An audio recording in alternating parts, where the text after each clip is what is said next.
你好啊，David。點解你哋會舉辦呢個聾人電影節呢？同埋乜嘢叫做聾人文化呢？咁我哋就係亞洲民眾戲劇節協會啦，向來都係去發展唔同嘅民眾文化。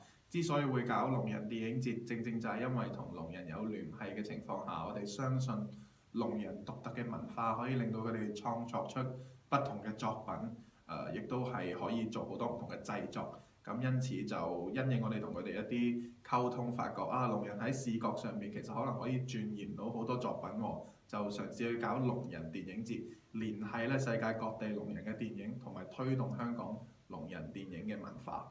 咁至於聾人文化係乜嘢呢？就係我哋相信咧，聾相對於我哋有時覺得佢可能係一種疾病或者傷殘，我哋更加相信佢係一個有文化內涵嘅身份。佢哋有自己嘅語言，有自己嘅社群嘅聯繫，亦都有好多自己嘅文化特色。呢個就係聾人文化啦。